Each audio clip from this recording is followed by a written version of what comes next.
আমি বাগানে কাঁদছিলাম, দেওর এসে প্রেমের প্রস্তাব দিল আমাকে। বাড়ির পেছনে বাগানে তুমি একা বসে কাঁদছিলে, বুদি।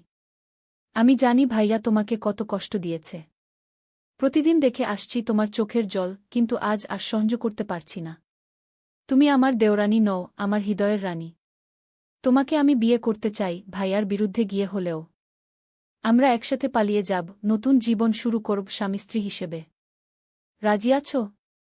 আমি বাগানে একা বসে আমার জীবনের কষ্ট নিয়ে ভাবছিলাম। স্বামী রোজ আমাকে অপমান করে, মারধর করে।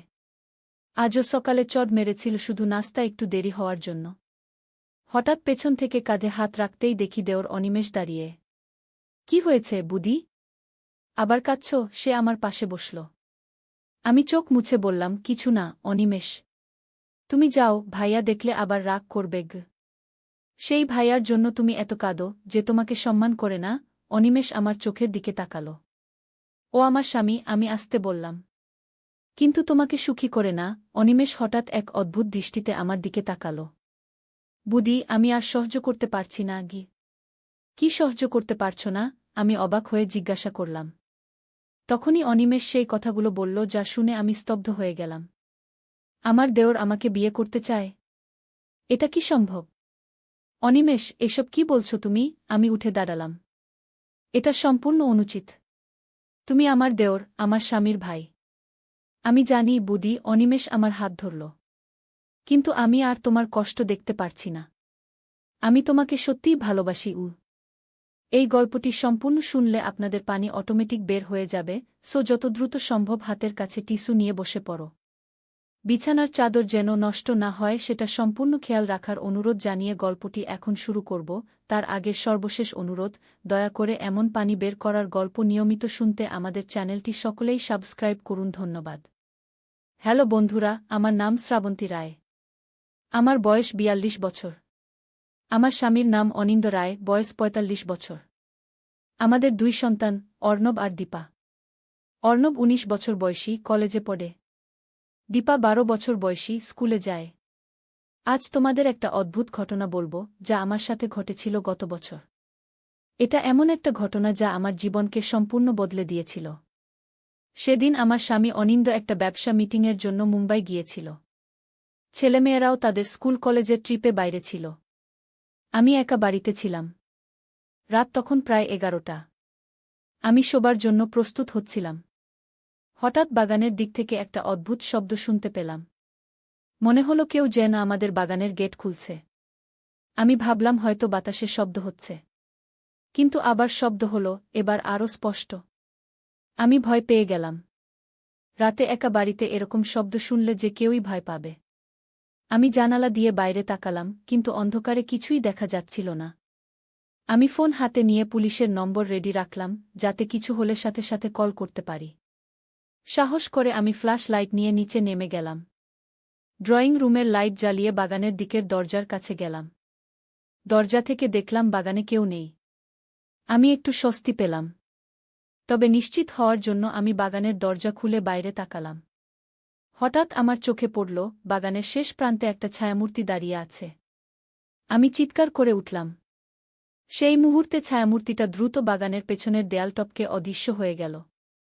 আমি ভয়ে কাঁপতে কাঁপতে দরজা বন্ধ করে ভিতরে চলে এলাম। সারা রাত আমি ঘুমাতে পারিনি। ভোর হতেই আমি পাশের বাড়ির শর্মিলা কাকিমাকে ফোন করলাম। উনি সাথে সাথে আমাদের বাড়িতে চলে এলেন। আমি ওনাকে সব ঘটনা খুলে বললাম। শ্রাবন্তী, তুমি পুলিশে খবর দাও, শর্মিলা কাকিমা বললেন। এই এলাকায় আজকাল চুরির ঘটনা বাড়ছে গিয়ে। আমি পুলিশে ফোন করলাম। কিছুক্ষণের মধ্যেই ২ জন পুলিশ অফিসার এসে হাজির হলেন। তারা সারা বাড়ি এবং বাগান খুঁটিয়ে দেখলেন, তারপর আমাকে জিজ্ঞাসাবাদ করলেন। আপনি কি সেই লোকটাকে আগে কখনো দেখেছেন? একজন অফিসার জিজ্ঞেস করলেন। না, অন্ধকারে ঠিক দেখতে পাইনি। শুধু একটা ছায়া দেখেছিলাম, আমি উত্তর দিলাম। অফিসাররা আমাকে সতর্ক থাকতে বলে চলে গেলেন। তারা বললেন, রাতে দরজা জানালা ভালো করে বন্ধ রাখতে এবং কোনো সন্দেহজনক কিছু দেখলে সাথে সাথে তাদের জানাতে। দুপুরে অর্ণব স্কুল থেকে ফিরে এলো। আমি ওকে ঘটনাটা বললাম না, ওকে চিন্তিত করতে চাইনি। কিন্তু অর্ণব আমার মুখ দেখেই বুঝে ফেলল যে কিছু একটা ঘটেছে। মা, তোমার কি শরীর খারাপ? অর্ণব জিজ্ঞেস করল। না রে, ঠিক আছি। বস, তোর জন্য খাবার বাড়ি, আমি উত্তর দিলাম। খাওয়ার সময় অর্ণব বলল, মা, আজ থেকে আমি ক্লাস বান্ধবের সাথে লাইব্রেরিতে গিয়ে পড়াশোনা করব। পরীক্ষা আসছে, তাই গ্রুপ স্টাডি করব। বিকেলে যাব, রাত 9টার মধ্যে ফিরে আসব। আমি মাথা নেড়ে সম্মতি দিলাম। একটু পরে দীপাও স্কুল থেকে ফিরে এলো। মা, আমার এক বান্ধবী জন্মদিনের পার্টিতে ডেকেছে। যেতে পারব? দীপা উৎসাহিত হয়ে জিজ্ঞেস করল। কখন? আমি জিজ্ঞেস করলাম। আজ বিকেল 4টায়। ওর বাবা আমাদের নিয়ে যাবেন, আবার ছেড়েও দিয়ে যাবেন, দীপা বলল। আমি অনিন্দকে ফোন করলাম। সে বলল তার মিটিং আজও চলবে, কাল সকালে ফিরবে। আমি ভাবলাম আজ আবার একা থাকতে হবে রাতে। কিন্তু বাচ্চাদের আনন্দ নষ্ট করতে চাইলাম না। বিকেলে অর্ণব লাইব্রেরি চলে গেল। একটু পরে দীপার বান্ধবীর বাবা এসে ওকে নিয়ে গেলেন। আমি আবার একা হয়ে গেলাম। সন্ধ্যা হতেই আমি সব দরজা জানালা ভালো করে বন্ধ করে দিলাম। টিভি চালিয়ে একটা সিরিয়াল দেখছিলাম। হঠাৎ আবার সেই শব্দ। এবার বাগান থেকে নয়, সামনের দরজার দিক থেকে। যেন কেউ খুব আস্তে আস্তে দরজার হ্যান্ডেল ঘোরাচ্ছে। আমি ভয়ে জমে গেলাম। টিভির আওয়াজ বন্ধ করে দিলাম। এবার স্পষ্ট শুনতে পেলাম কেউ সত্যিই দরজা খোলার চেষ্টা করছে। আমি সাথে সাথে পুলিশে ফোন করলাম। একজন অফিসার পাঠাচ্ছি, আপনি দরজা খুলবেন না, অপারেটর বললেন। আমি সোফার পেছনে লুকিয়ে পড়লাম। হঠাৎ দরজার শব্দ বন্ধ হয়ে গেল। কিছুক্ষণ পর দরজায় নক হলো। পুলিশ! দরজা খুলুন, একজন পুরুষ কণ্ঠ ভেসে এলো। আমি জানালা দিয়ে উকি দিয়ে দেখলাম সত্যিই একজন পুলিশ অফিসার দাঁড়িয়ে আছেন। আমি দ্রুত গিয়ে দরজা খুললাম।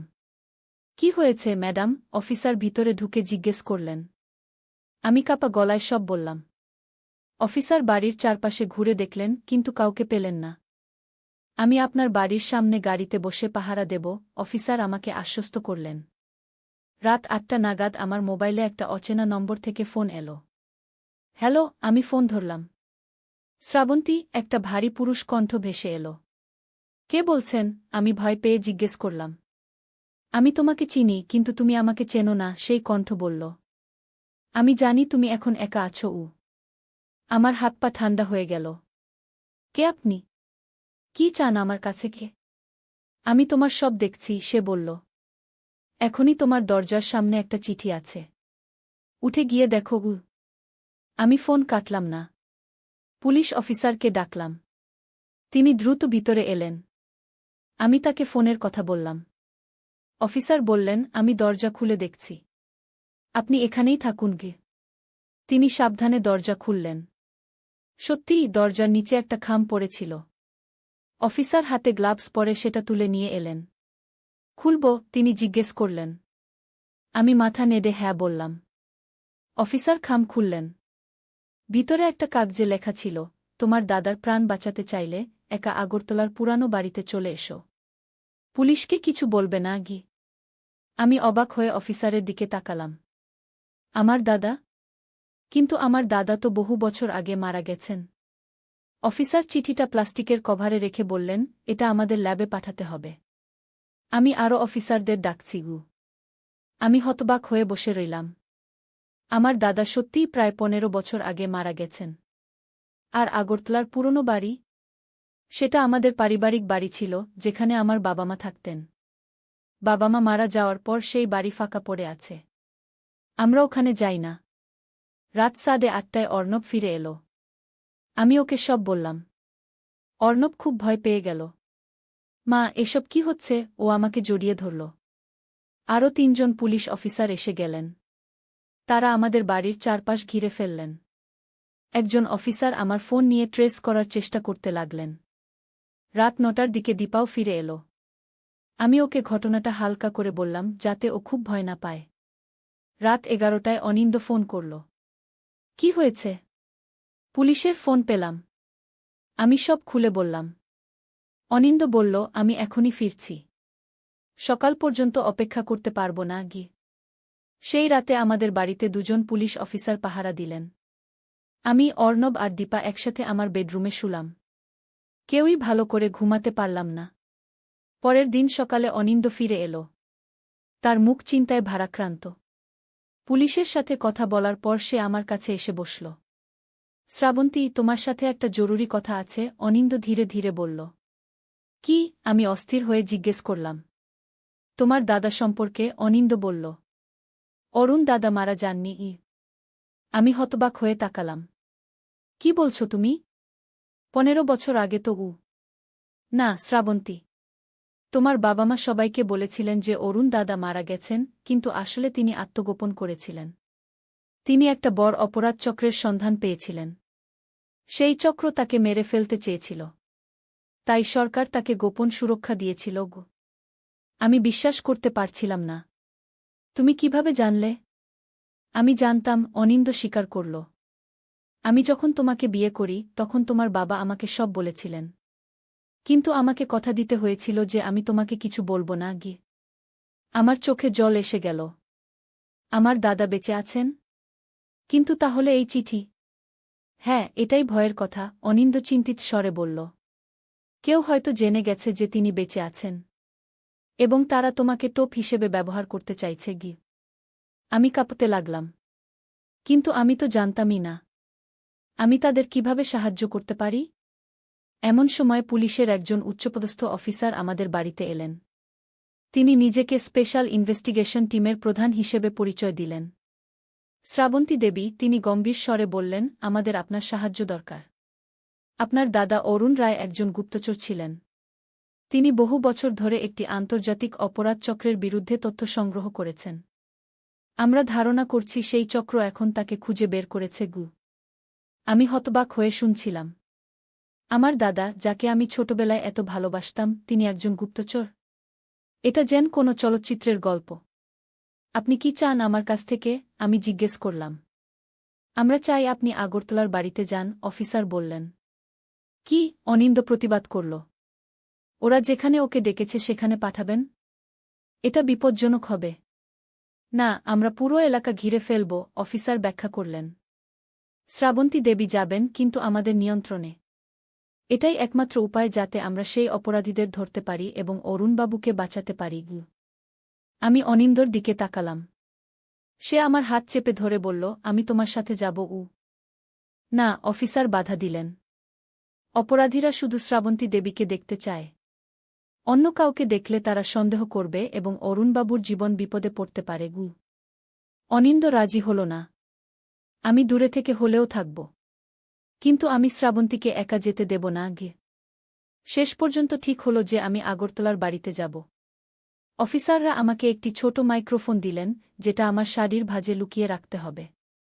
তারা আমাকে বুঝিয়ে দিলেন কিভাবে চলতে হবে, কি বলতে হবে। পরের দিন সকালে আমরা আগরতলার উদ্দেশ্যে রওনা দিলাম। আমার হৃদস্পন্দন বেড়ে গেছিল। বহু বছর পর আমি আমার পুরনো বাড়িতে ফিরে যাচ্ছি, কিন্তু কি ভয়ঙ্কর পরিস্থিতিতে। যখন আমরা আগরতলা পৌঁছলাম তখন বিকেল 4টে। পুলিশ অফিসাররা আমাদেরকে একটা হোটেলে নিয়ে গেলেন। সেখানে তারা শেষ নির্দেশনা দিলেন। রাত 8টায় আপনি একা বাড়িতে যাবেন, প্রধান অফিসার বললেন। আমাদের লোকেরা চারপাশে থাকবে, কিন্তু তারা নিজেদের লুকিয়ে রাখবে। আপনি যখন ভিতরে যাবেন আমরা আপনার কথাবার্তা শুনতে পাব। রাত 8টার কিছু আগে আমি সেই পুরনো বাড়ির দিকে রওনা দিলাম। অনিন্দ আমাকে জড়িয়ে ধরে বলল, সাবধানে থেকো। আমি তোমার জন্য অপেক্ষা করব। বাড়িটা ঠিক যেমন ছিল তেমনি আছে, শুধু এখন জরাজীর্ণ অবস্থায়। আমি সিঁড়ি বেয়ে উপরে উঠে দরজার সামনে দাঁড়ালাম। দরজা ধাক্কা দিতেই খুলে গেল। ভিতরে অন্ধকার। ভয়ে আমার পা কাঁপছিল, কিন্তু আমি মনে মনে বললাম, দাদার জন্য এটুকু করতেই হবে। কেউ আছে? আমি ডাকলাম। কোনো জবাব এলো না। আমি আরেকটু ভিতরে ঢুকলাম। আমার ছোটবেলার সেই ড্রয়িং রুম, যেখানে আমরা খেলতাম। এখন ধুলো আর জাল ছাড়া কিছু নেই। হঠাৎ একটা আওয়াজ হল। আমি চমকে উঠলাম। পেছন থেকে কেউ যেন জানালা খুলল। শ্রাবন্তী, একটা পরিচিত কণ্ঠ ডাকল। আমি ঘুরে তাকালাম। জানালার পাশে দাঁড়িয়ে আছেন একজন বয়স্ক মানুষ। চাঁদের আলো তার মুখে পড়েছে। আমি চিনতে পারলাম, এই তো আমার দাদা, অরুণ দাদা। বয়স হয়েছে, চুল সাদা হয়ে গেছে, কিন্তু সেই চোখ, সেই মুখ। দাদা! আমি ছুটে গেলাম তার কাছে। আস্তে, শ্রাবন্তী, তিনি হাত তুলে বাধা দিলেন। আমাদের সময় কম। দাদা, তুমি সত্যিই বেঁচে আছো? এত বছর। আমার চোখে জল এসে গেল। হ্যাঁ, আমি জীবিত, তিনি আস্তে বললেন। কিন্তু বিপদে আছি। আমাকে তোমার সাহায্য দরকার। এমন সময় বাইরে থেকে একটা জোরে শব্দ হল। দাদা চমকে উঠলেন।